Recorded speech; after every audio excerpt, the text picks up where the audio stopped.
All right, I think we're live. I'm trying a new thing. I realize I don't have my audio set up here. 1 second.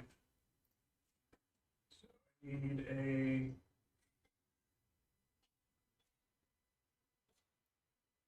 All right, so this I need to. Hold on 1 second. All right. So I have a new setup. I'm showing my palette a little bit different. I'll have my reference up here in a bit. We're gonna do Rick from The Walking Dead, season 7, episode 1. So it's a super gnarly episode. So anyway, I got my palette. I got my paints on my palette. So I'm going to do one more thing here in a little bit before we get started, and I've been rushing to get everything together, so this has been crazy. All right, so again, bear with me. I'm going to switch over to my reference shot, and I'm going to switch my capture on my palette so it's not inverted. So give me 1 second for that. See if this will work.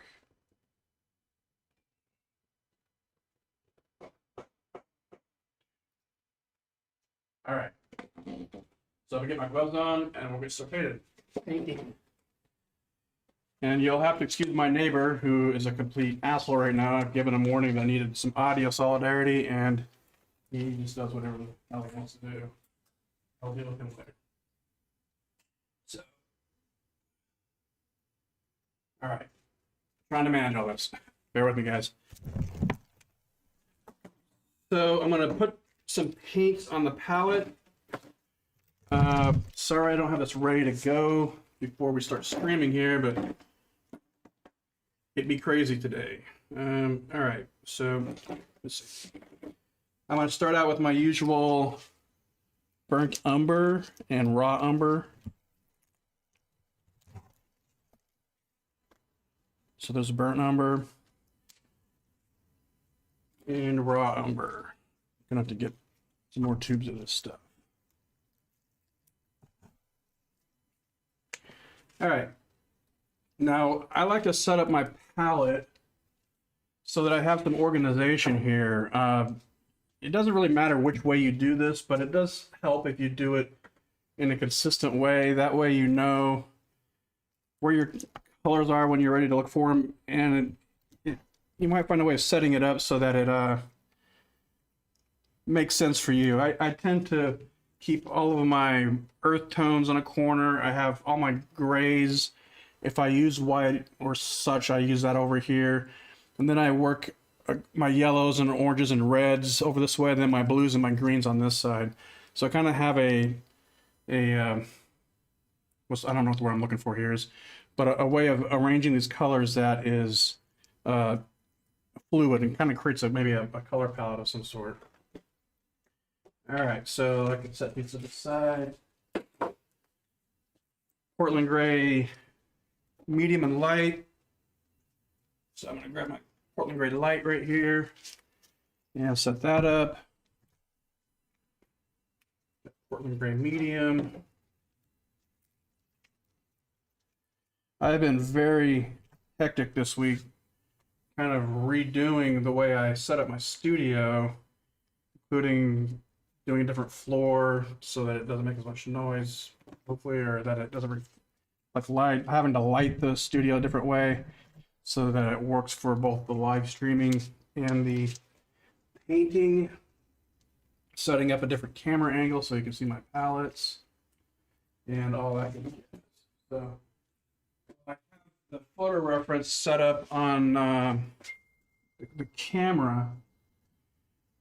On the view that you're looking at. I don't have it up so I can see it yet the way I'm going to be using it. So I'm going to put a yellow ochre over here.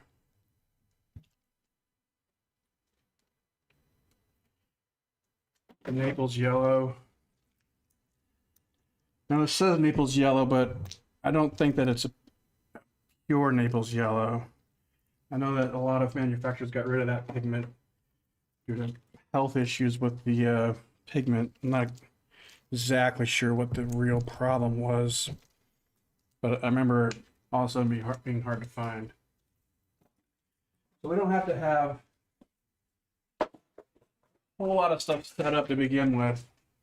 We just want to make sure we have the basic color so we can get started with our basic laying in of our background and blocking in our composition.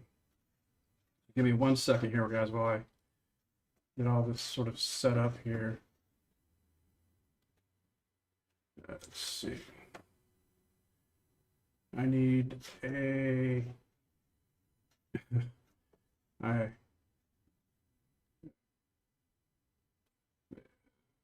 where the hell? There we go. Okay. Opening up a zip file. Sorry, guys. It's taking just a little bit of time. Okay, so we do this. All right. So while my reference is uploading here to my computer where I can see my references, I'm going to start standing in this background. So I realize I say so a lot as I've watched my previous videos that I've live streamed. This seems to be my new favorite word. Okay. I don't know why, but I use it a lot. So let's get some of this herd brown color together and start smearing on the canvas. Now you can use any color to do this. Doesn't have to be raw umber or burnt umber. You can use red, green, blue, whatever color you want to. I tend to use this color frequently because it doesn't compete for your attention when you're painting on top of it. What I mean by that is if you use something like a bright yellow or bright red, it glares at you and is very loud visually. And so everything you do, that red or that bright color will jam at your eye and scream for attention. It can be good to use those bright colors if you're going to go over it with gray tones. It'll make those gray tones look really beautiful. So you can do it in any which way you prefer. I just find that this is a real simple way to approach this. Let's see here. What do we have? All right, let me grab my keyboard here. All right. So season 7, episode 1. The reason I picked that is I had a dream last night in which I was directed to a door that had the number 66 on it. So I just looked up the 66th episode of The Walking Dead, which happened to be season 7, episode 1. And it is like one of the most brutal episodes of that show, if you're familiar with it. I won't go into the detail, but it's basically where Negan emasculates Rick and destroys his little group, killing a couple of the members, and Rick is basically beaten into submission by Negan. It is super, super brutal. I'm not sure which angle I want to take here. I kind of like Desperate Rick. Let's see. Let me get some painting wrapped real quick.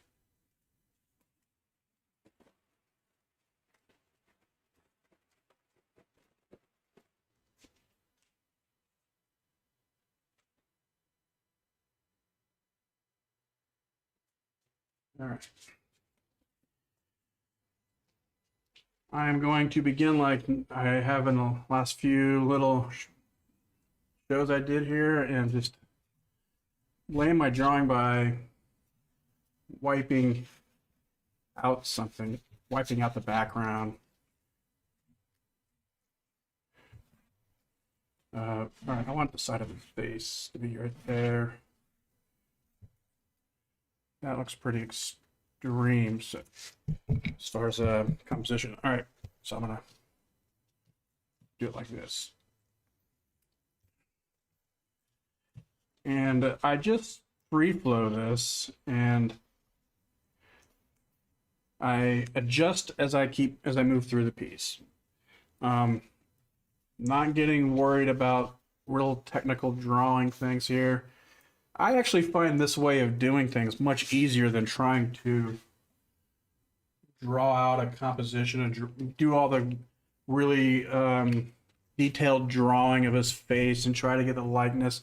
I find that this is the easier way to do things, and I like to do the easiest thing. I am lazy by nature, and I know this, and so I'm not afraid to admit it to everyone, to whoever's watching, if this is working. I'm also trying a new system of restreaming from this new setup I subscribe to that goes directly to Facebook and to YouTube, and hopefully it's working and I'm not here talking to myself, although I am recording it.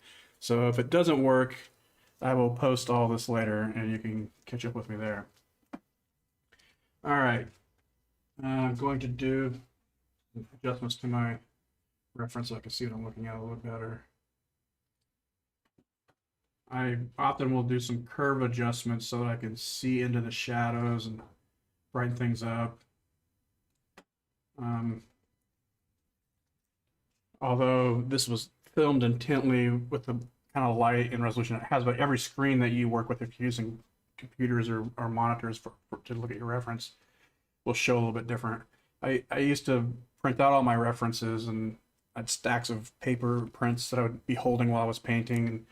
And generally, when I'm working on something more than just a exercise like this, I will be shooting my own reference, using my own models that I hire, find in various ways, costuming and lighting, which I suggest that you do as well. It's fun to do these exercises from something that exists, because it solves all those issues of having to come up with the composition and the lighting and all the staging that goes into making a painting that is somebody who's not posing for a painting. So given that, we're doing an exercise, it's fun. Let's get started. So here I go, so again. Should I quit saying so, or should I just not worry about it? I probably won't worry about it. Every time I say it now, I just ring into my head like, can't not hear it now. I want the shape of its face.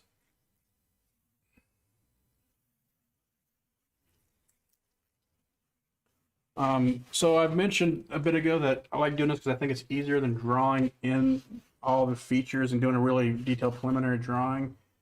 That being said, if you go to the trouble of doing all the preliminary drawing, you will save yourself a lot of hassle of searching for things while you're making the painting. So doing it this way is the double-edged sword of painting yourself into a corner, so to speak. So what I mean is you can end up doing something nice and then realize your composition is screwed up and you have to redo it again anyway. So if you're doing a detailed drawing, you can then be more careful to avoid those sort of problems.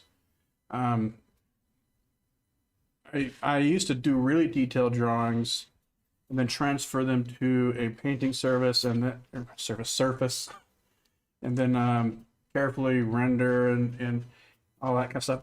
And the paintings didn't turn out bad, but I always felt like there was something missing. Like I looked at my sketches, and the sketches always had this life and vitality to them, and the painting looked sort of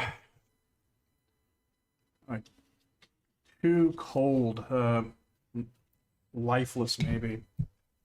And I didn't like it. I wanted that energy that I had in my rough drawings and sketches, so I started just freestyling it onto the canvas. And I would do that by drawing it with paint. If you've seen some of my older YouTube videos, you would know what I'm talking about. And I've moved to this method as the drawing ends up becoming too focused. Like I would draw stuff and then have to redraw, and I would not have it keeps you from being focused on the overall composition. It helps when you're trying to exaggerate poses and do dynamic things, So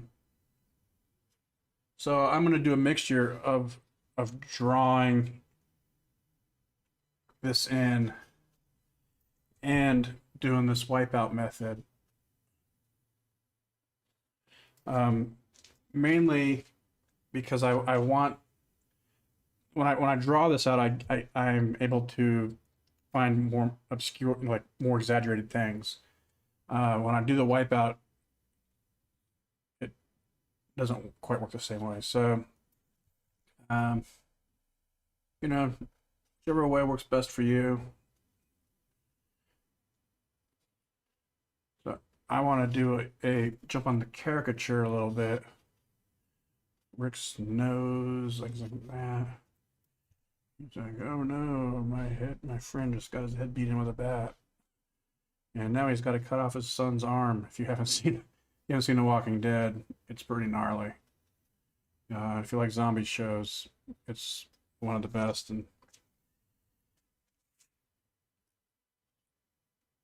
he is pretty concerned right here. So I want to capture this really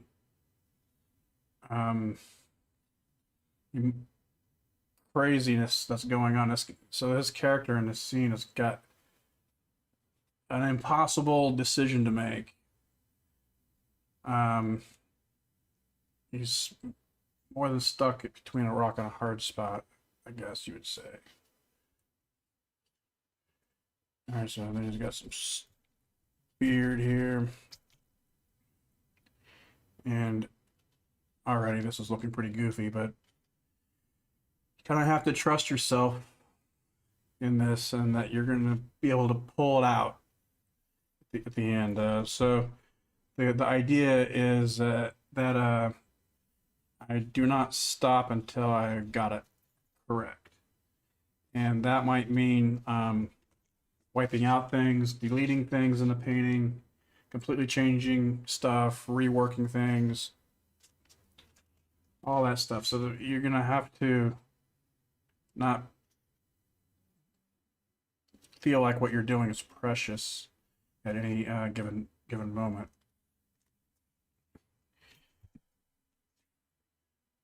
Got that square. Let's see. He's got his jaw does this.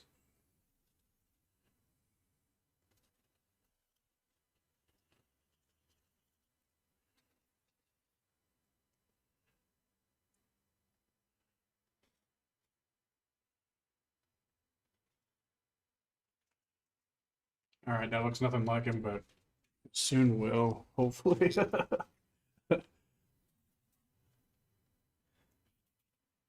I'm going to continue to just kind of wipe things around and move stuff. I'm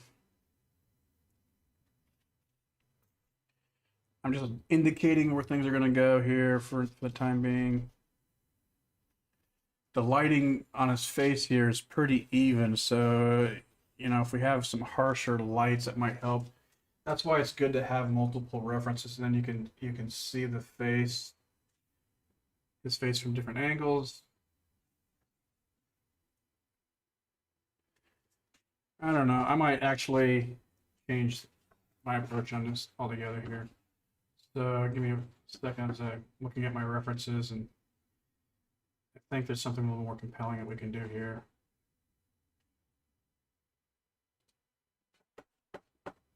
One thing I don't want to do is just commit to something that's not working.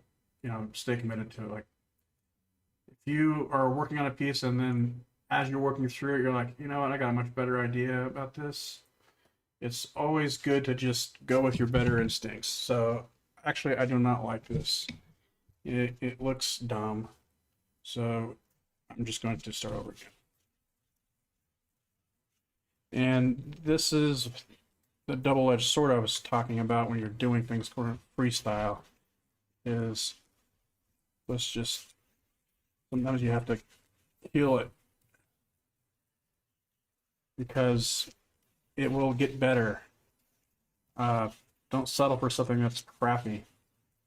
And this means that you have to be pretty critical of what you're doing. If I mean, could I have made that painting that work? Probably. Um, could I have made it? Will this be better? I believe it will be. I'm gonna go with a better choice right now. All right. Let me do it this way.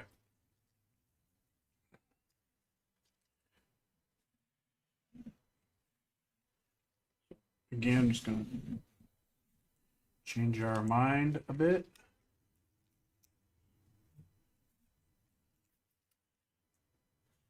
And you'll find that these iterations that you do in a painting, whether it's a painting or a drawing, will always get, the iterations will improve upon themselves. So there is some benefit to just abandoning ship and starting over. Instead of trying to rework your drawing or erase things, turn the page, start it over again. You will have taken what you've learned from your first or second attempt, and it will improve upon itself. I already like this better, even though it's not going anywhere quite yet.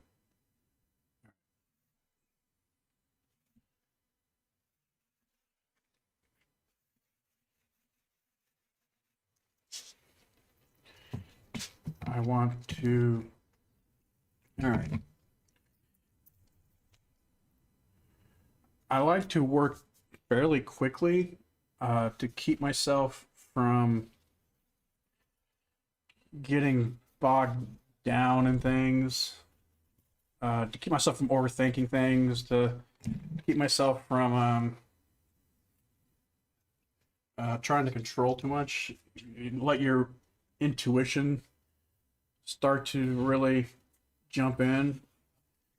And if you practice doing this and then, not going back and always second guessing everything that you're doing as you're doing it, you'll find that eventually you just become more confident with things that you're working on, and you don't need erasers and all those sort of things. Okay. And if you spend a lot of time erasing and changing, and as I sit here and dilly dally, but sometimes you got to work into it. It just takes a moment to find your groove.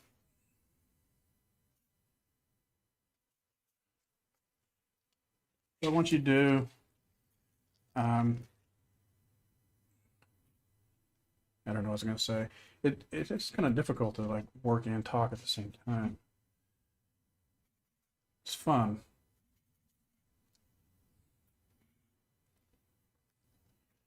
All right. So there's got his lips right here.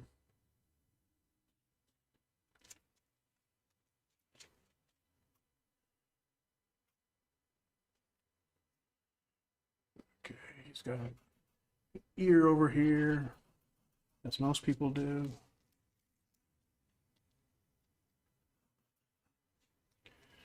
I'm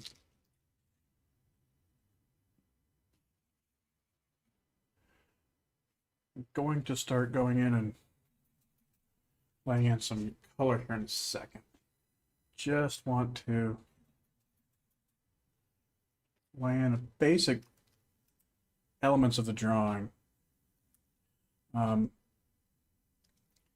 I mentioned, like, I don't like to do really detailed drawings and transform. First of all, like I mentioned, it kills some of the energy in the original sketches that I had.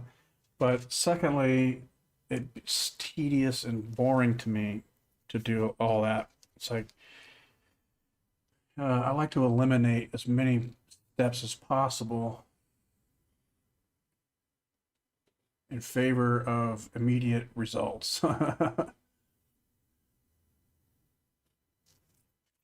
It takes practice to get good at that. Not to say that I'm great at it, but it's the way I like to practice. And that's what we're doing. We're practicing here. So as you can see, this is already feeling much more interesting. It doesn't quite look like him, but we're going to get to that in a second. All right.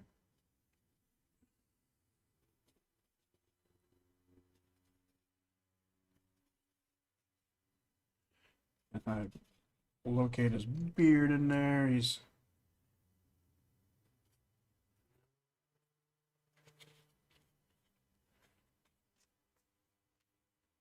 no sir, don't like it.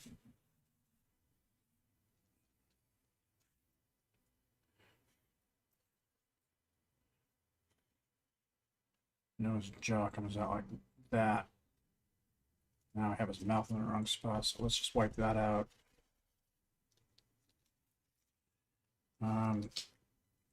Seems like his kind of blocked. So guys, it's one of the things that makes it easier to paint dudes is, especially if they have facial hair, is their facial hair has a definite shape to it.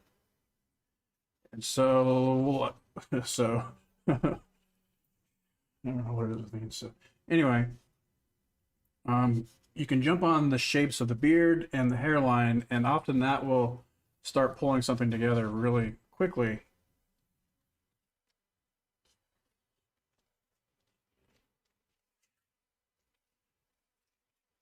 And I want this movement of his,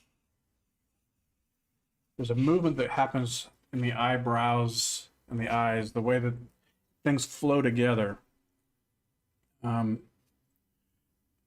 think that's going to be a little better. We shall see.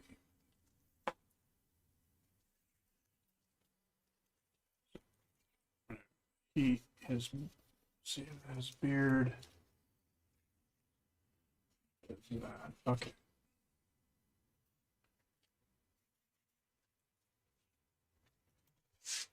War-torn Rick. Man, Rick got the crap kicked out of him in this episode.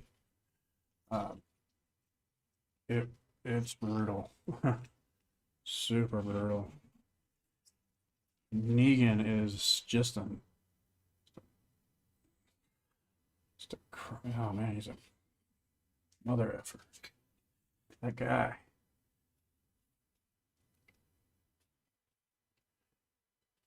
I thought the Walking Dead is a very interesting insight into human nature. Like what happens when some of the things we take for granted in our society break down, and then what happens? People are when society breaks down and think they're just all the rules are gone. What do people do? How do they act? What is the true nature of people? And it's an interesting thing to think about. All right. I'm tired of just like dicking around with this part. I'm going to start laying in some color. So I'm going to mix a basic flesh tone, and there is no real rule to how that works. It really depends on the color of the light that's in the environment that your character is in.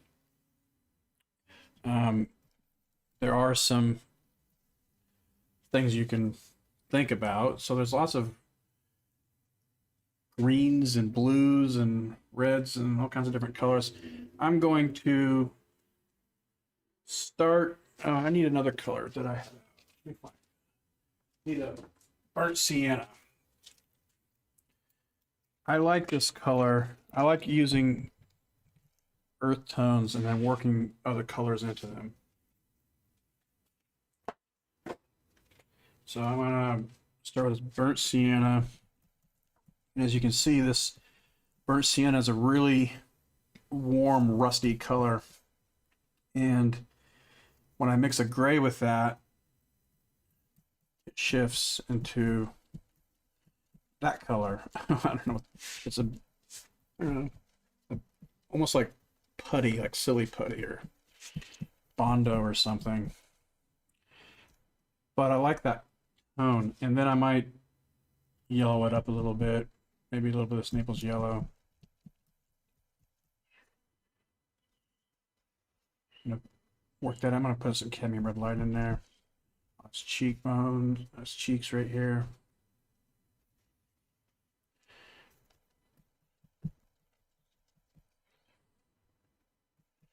I'm gonna work a more of a Naples yellow and yellow ochre into his forehead, I think. Like looks like one of the colors I should have in my palette is some greens, and I might get some of those in a bit. Like I said, I've been rushing to get things set up for this live stream, and so I have wires everywhere, and things are kind of in my way a bit. So as I work through these, I will be figuring out better ways to set it up and make it a little bit more smooth, hopefully. It's been quite the challenge. So I'm using a raw umber with cadmium red light. The raw umber has got a cooler, greener tone, at least the brand of raw umber that I'm using. So that's going to both darken this tone and keep it warm in the shadows. We got some indigo blue here. That really is good for graying down this cadmium red light or any other reds. This indigo blue is a very dark but not very vibrant blue, and I find it really good for mixing flesh tones. I'm going to work that up in there, and then going to use some of this yellow ochre to lighten up his eyebrow a bit. And at some point, I'm just going to start knocking it out. And then I will come back and adjust things. And when I'm doing these brush strokes, I'm really thinking about how the planes on his, if you think of, you broke down his face into a really simple planar structures, like the side of the canvas is a plane, this side is a plane, the top is a plane. So the face has many different facets and little shifts in planar structure. And if what I'm doing often is I'm taking my brush stroke and describing those planes. So like if I'm going to describe that side of his nose, it's going to go down the side of his nose right there. Like that. And then come down his eye like that.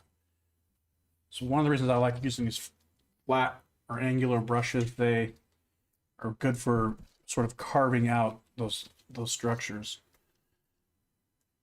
I'm going to go back to his temple. I'm going to keep that a little bit warmer. I'm going to take some of this raw umber.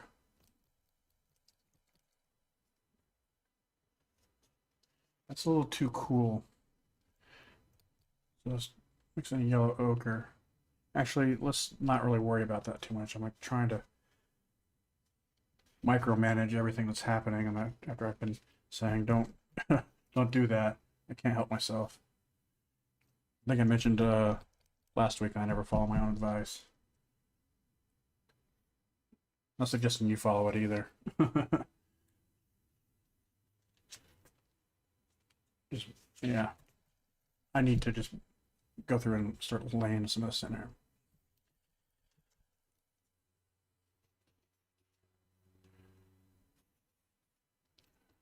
Let's see.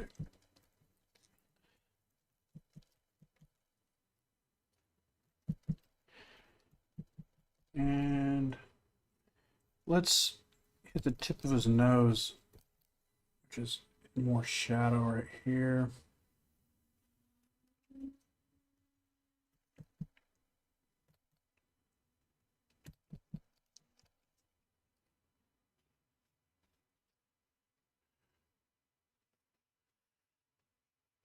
Going to use that for his entirety of his nose right there. Get some more of this gray color. Do that. I'm going to basically block in his lip, bottom lip. I'm going to use this burnt sienna again with some more gray here.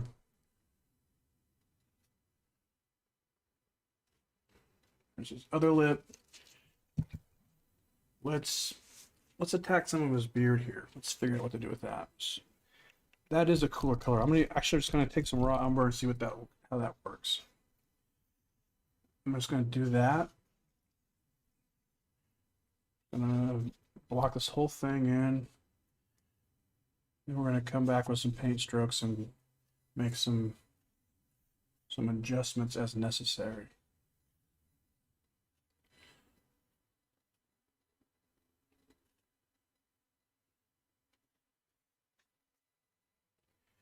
And now I'm going to block in his hair.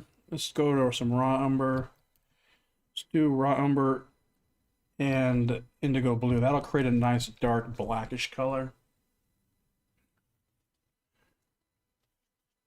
And we're going to go behind his ear.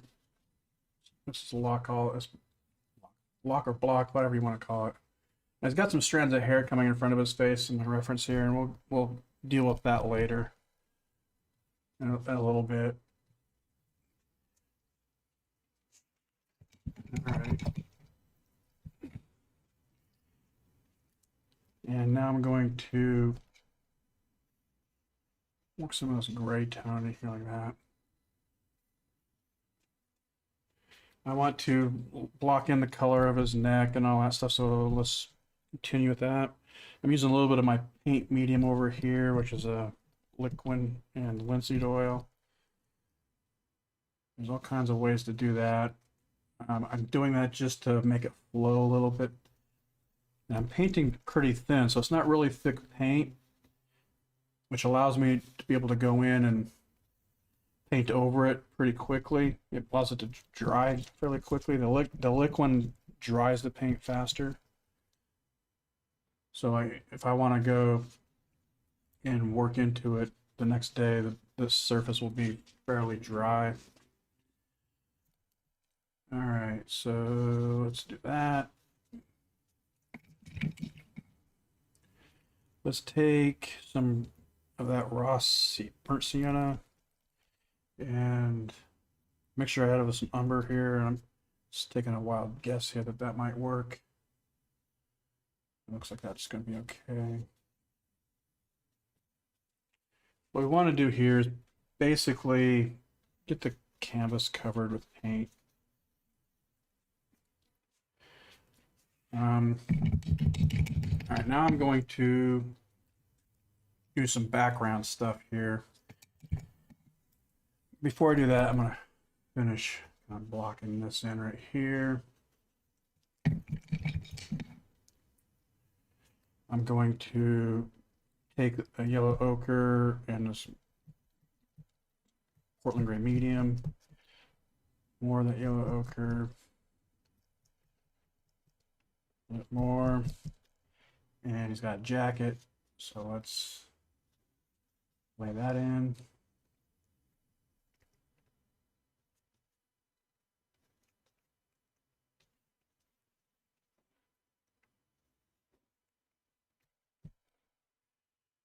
So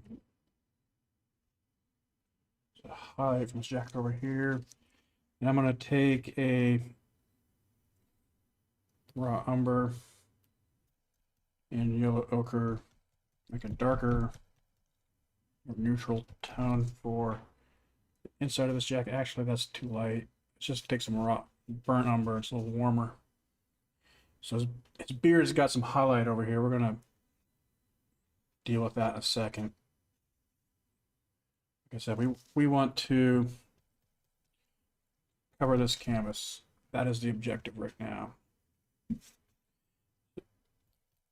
I am making wild guesses based on my own experience and what I think is going to work. And if it doesn't work, it's not too big a deal because we're going to come back in and start adjusting things here in a bit.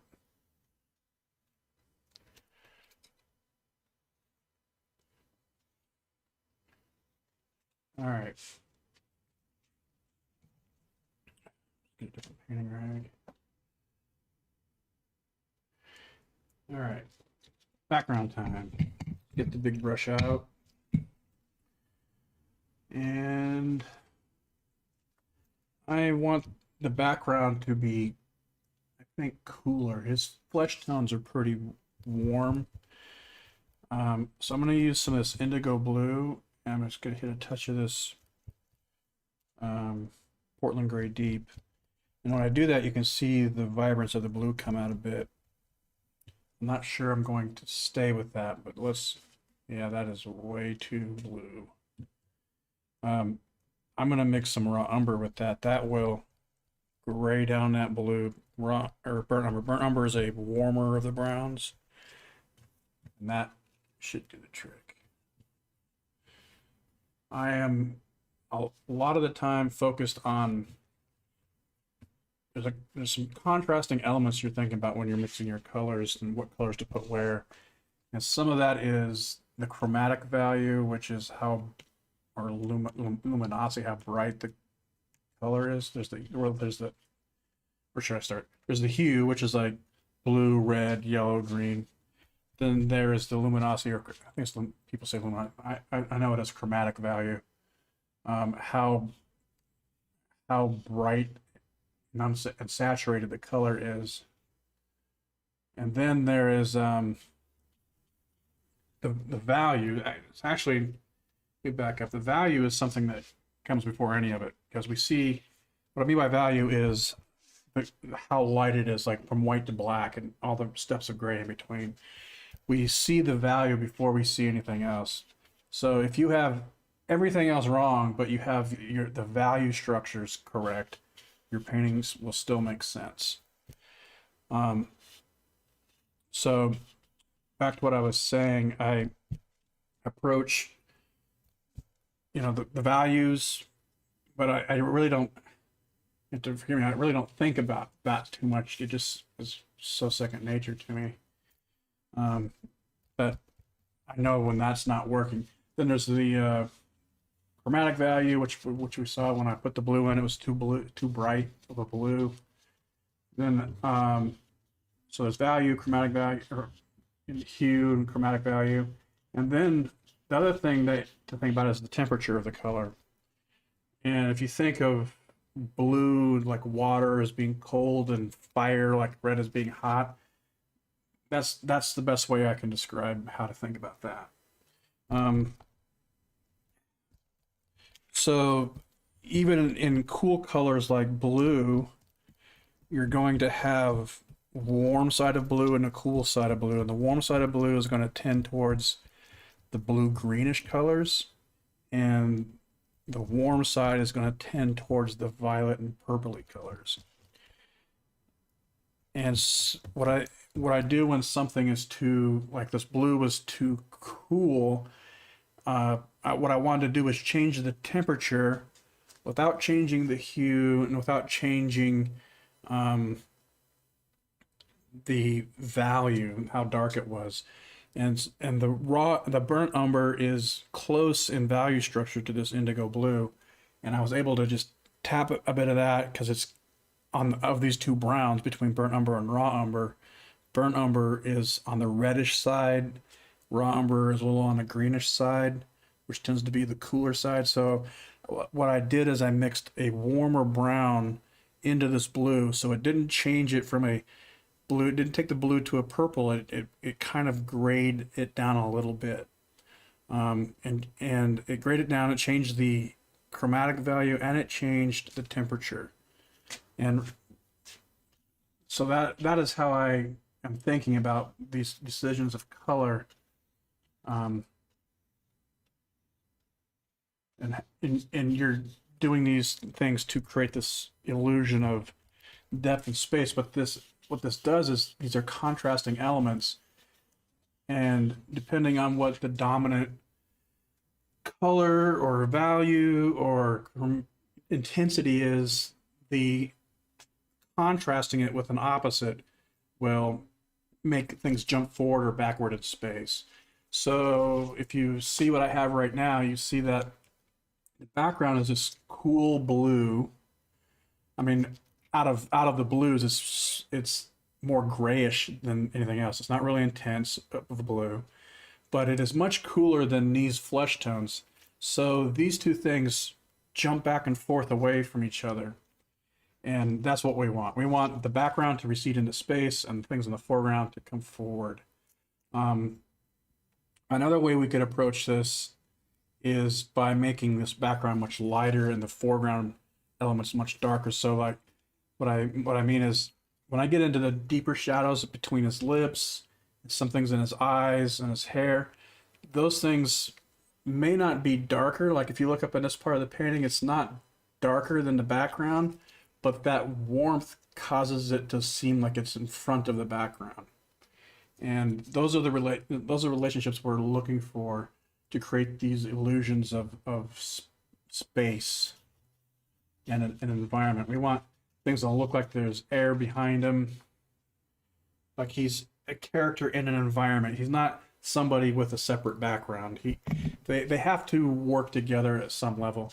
And what I'll end up doing is I'll end up taking some of these background colors and putting them into some of the tones of his face, and that melds everything together. So it's a character inside of an environment.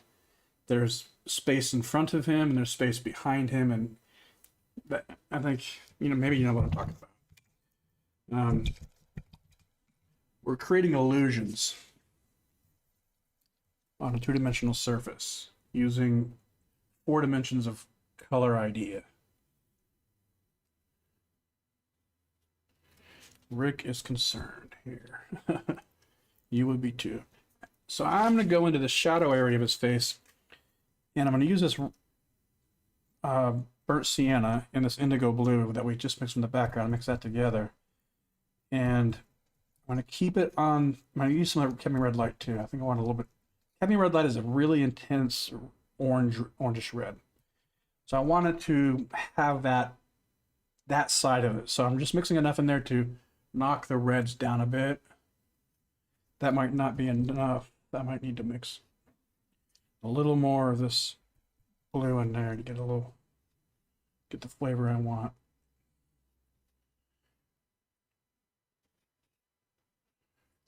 And that will help keeping that warmth on the flesh tones will help it feel like more. It'll read more like flesh tones. If you get too cool in there, you can start looking deadish. We don't want that yet. There might be circumstances where you do, but for this part of it, we want to keep sort of overall warm flesh tone, I would say. All right.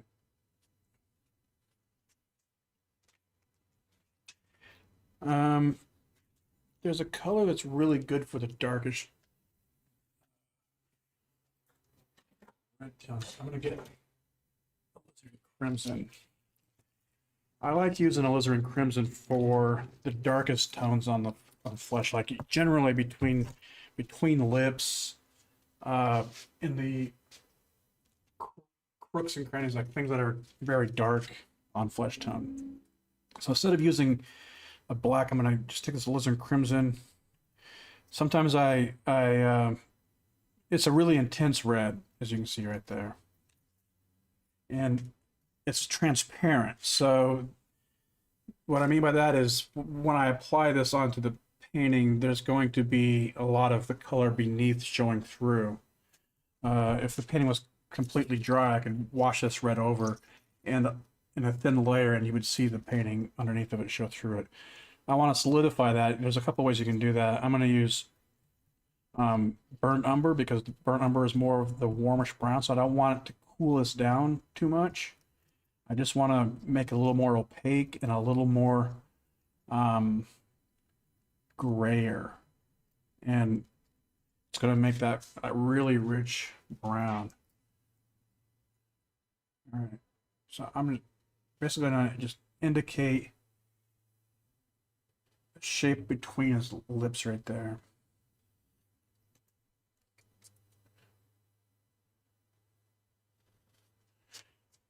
And the more you can make, instead of putting a bunch of brush strokes if you can see the shape, I'm trying to do that in one stroke, right? That and then a thin line. Then I want to take this and come back. I'm gonna lighten that up a little bit, and I want to hit on that nostril. That's not showing up. It's probably not thick enough. That. Might come back under his eye. That.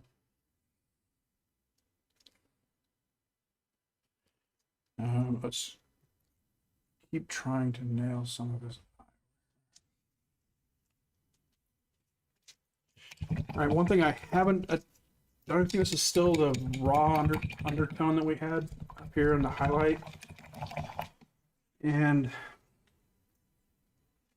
I find that often the best tones for extreme highlights, rather than trying to make it white, I go neutral. So like these gray tones are going to be really good for that.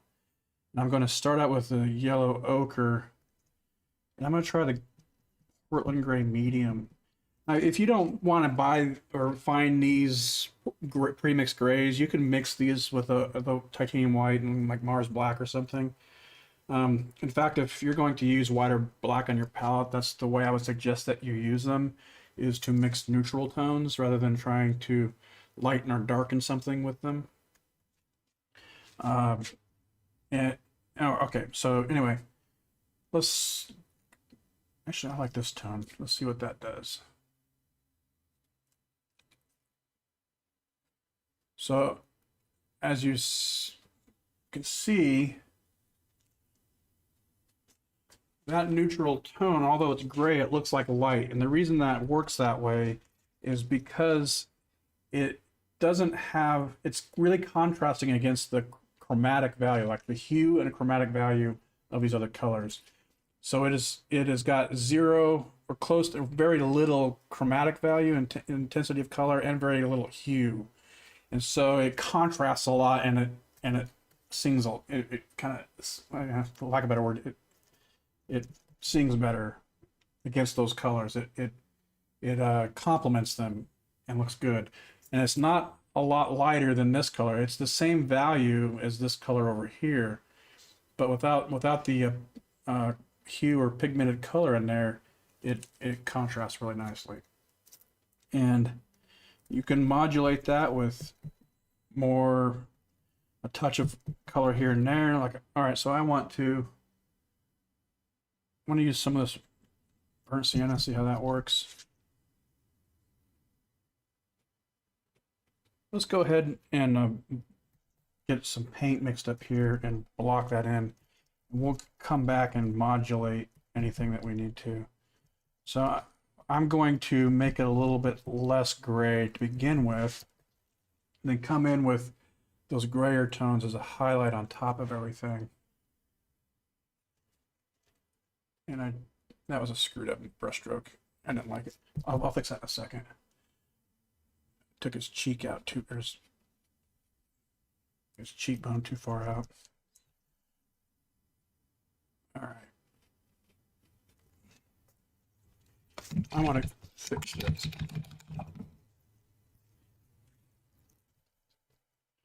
All right, going back to this indigo blue and a little bit of this burnt umber.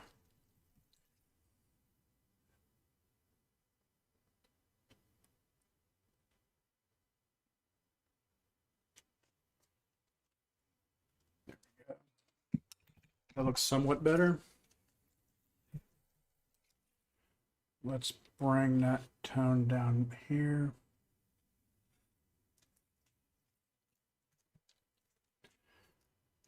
And then if I go back over here, like there might be a highlight on his brow over here. You can see if I'll pick up some of that gray right there. You can see how that works kind of like a highlight. Sometimes I'll use a Naples yellow like this right here. That might work a little better. Just kind of want to give you an example of what I'm talking about. And then we can go back into, if we wanted to go back around his eyes and start kind of carving out shapes for his eyelids, stuff like that. I'm gonna go to the white of his eyes. Now, instead of using a white or light color, I'm actually gonna use the same flesh tone I have everywhere else. And that often works for the whites of eyes. You don't have to go bright with those either.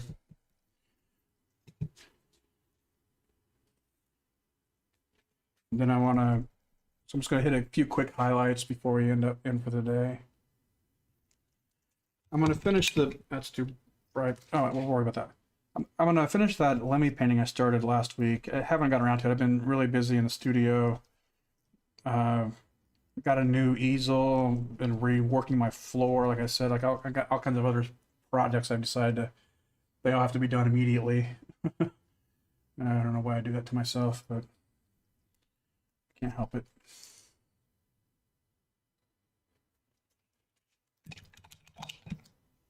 All right, let me, there's a bit of a highlight right there. Got a bit of a highlight on his bottom lip.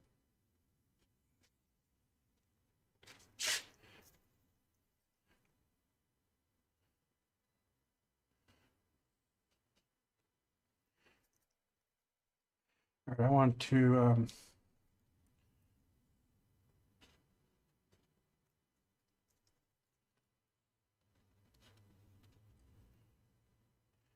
basically just hit. He has the edge of his jaw line at that. All right, let's indicate where that under his top of his chin right there.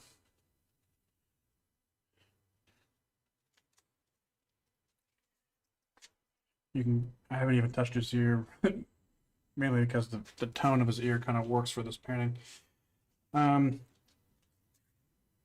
This blue is going to be in his eyes. He's got really rich eyes.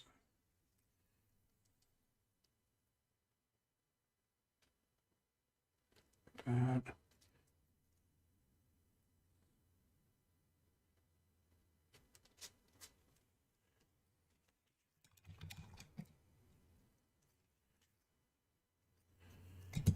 All right, so I think we see where this is going. I'm glad I started over. I don't think I've ever regretted starting, like wiping something out. I would regret not starting over. I would be like, I know that I can make this better, and I will not settle for something if I know it can be done better. That's just the way I work. I can't just live with something and move on. If I feel like something can be reworked and done better, then I will do it that way.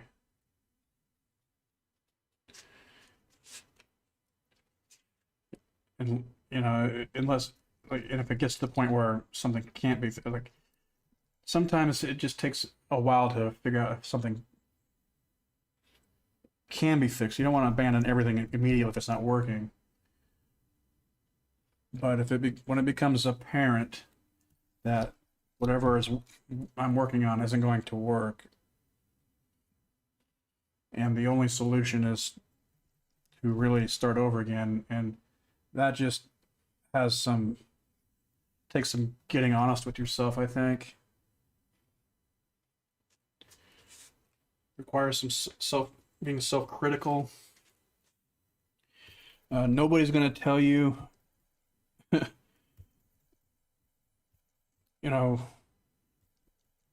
nobody's going to tell you what to do with it. Nobody's going to do it for you. And there was, when I was in school, there was good critiques, but mostly there's nobody around to tell you how to do anything. So you have to start figuring out how to really analyze your work. And that doesn't mean analyzing and comparing it to what other people are doing or not doing. That has really nothing to do with you. It's a matter of understanding some of the technical things about image making. And usually what happens for me is I recognize that something is not working, but I don't always immediately recognize why it's not working. And often what I'll do when that happens is I'll set a piece to the side and I'll move on to something else. And I've had paintings sit around for over a year before I come back. And a lot of the times you're too involved with your own work to understand it or see what the problem is until you can come back at it with a fresh eye much later. Or you might work on a bunch of other paintings and come to some other technical discoveries that allow you to see a solution to the problem. And then sometimes you recognize what it is, and then the solution becomes apparent, and then the solution requires you to start over. And don't be afraid to do that. And I think this is actually looking really cool so far. I'm pretty excited about this one. I think of all the recent live streams I've done, I think this one's probably one of the better ones. All right.